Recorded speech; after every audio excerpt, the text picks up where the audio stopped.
News പ്ലസിലേക്ക് സ്വാഗതം. നമ്മുടെ നാട്ടിൽ ഈ കാമുകൻ്റെ ബൈക്കിലും കാറിലുമൊക്കെ കയറി കറങ്ങാൻ ഇറങ്ങുന്ന കാമുകിമാരുടെ എണ്ണം ദിനം പ്രതി കൂടുകയാണ്. നഗരത്തിലായാലും നാട്ടിൻ പുറത്തായാലും ഇതൊരു പതിവ് കാഴ്ചയാണ്.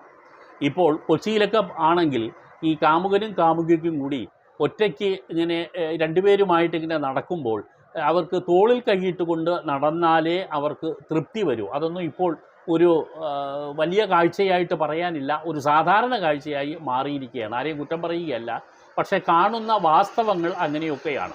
തോളിൽ കൈയിട്ടുകൊണ്ട് ഒരു ആണും പെണ്ണും, അത് സ്കൂളിലായാലും കോളേജ് തലത്തിൽ പഠിക്കുന്നവരായാലും ഇപ്പോൾ ഒരു പതിവ് കാഴ്ചയാണ്. അത് എവിടെയെങ്കിലും പാർക്കിൽ പോയി അവർ ഒഴിഞ്ഞു മാറി ഇരുന്ന് സംസാരിച്ചാലും ഇപ്പോൾ നമ്മുടെ നാട്ടിലാരും മൈൻഡ് ചെയ്യാറില്ല.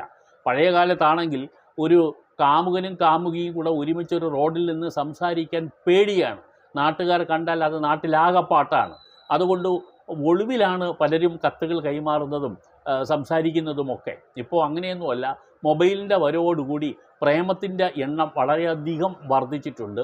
അതിനെ തുടർന്ന് ഇവർ പലയിടങ്ങളിൽ വെച്ച് സന്ധിക്കുകയും ഇങ്ങനെ സന്ധിച്ച് അവരുടെ പ്രേമസല്ലാപങ്ങൾക്ക് അവസരം കണ്ടെത്തുകയും ഒക്കെ ചെയ്യുന്നത് ഒരു പതിവ് കാഴ്ചയാണ്.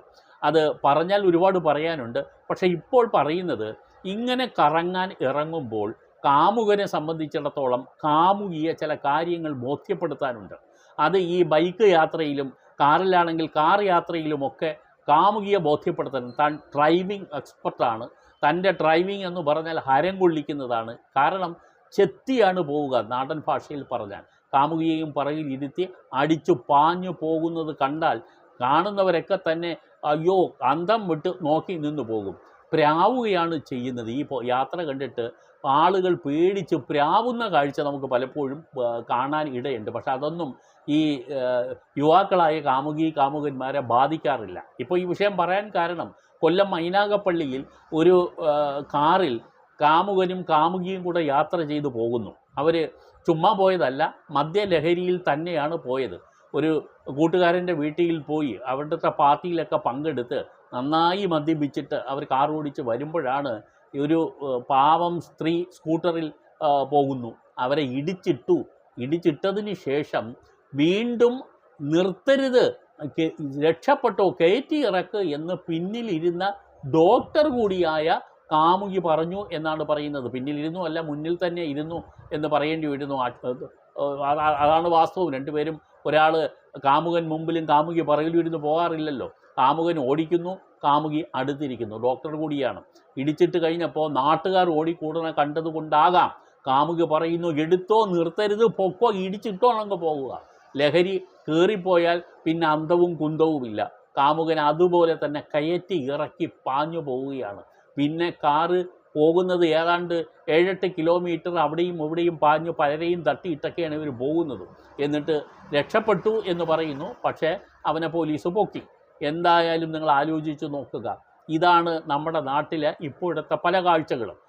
ഒരു കോളേജിലെ ഈ മദ്യലഹരിയിൽ ഒരു കാറുമായി പോയ ഒരു സമ്പന്ന കുടുംബത്തിലെ ഒരു വിദ്യാർത്ഥിയുടെ കാര്യം കുറേ നാൾ മുമ്പ് റിപ്പോർട്ട് ചെയ്തിരുന്നു. അയാൾ ആ കോളേജ് ഡേയുടെ അന്നാണ് ഒരു ജീപ്പിലാണ്, ഓപ്പൺ ജീപ്പായിട്ട് പെൺകുട്ടികളുടെ മുമ്പിൽ ഷൈൻ ചെയ്യാൻ വേണ്ടി പോയി. ഒരു പെൺകുട്ടി, ഒരു പാവം ഒരു പെൺകുട്ടിയെ ഇടിച്ചിട്ടു. അത് മരണപ്പെടുകയും ചെയ്തു. അപ്പോൾ ഒരു ക്രിമിനൽ ഒഫൻസിൻ്റെ പട്ടികയിൽ അച്ചെറുക്കൻ വന്നു. അവൻ്റെ ഭാവിയെക്കുറിച്ച് നിങ്ങൾ ഓർത്തിരിക്കുക, എന്തായിരിക്കും സംഭവിക്കുക എന്നുള്ളത്.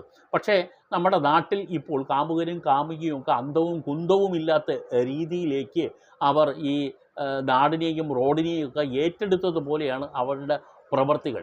ഇന്ന് ഇതിനെ സംബന്ധിച്ച് ഈ മൈനാഗപ്പള്ളി, കൊല്ലം ജില്ലയിലെ മൈനാഗപ്പള്ളിയിലെ ഈ കാമുകനും കാമുകിയും ചേർന്ന് നടത്തിയ ഈ ക്രൂരകൃത്യത്തെക്കുറിച്ച് ഒരു പ്രമുഖ പത്രം എഡിറ്റോറിയൽ വരെ എഴുതിയിരിക്കുന്നു എന്നുള്ളൊരവസ്ഥ കേരളത്തിൽ സംഭവിച്ചിരിക്കുന്നു എന്ന് പറഞ്ഞാൽ മറ്റൊന്നും പറയാനില്ല. കാരണം അത്ര ആക്ഷേപകരമാണ് ഈ രണ്ട് വ്യക്തികളുടെ പ്രകടനം.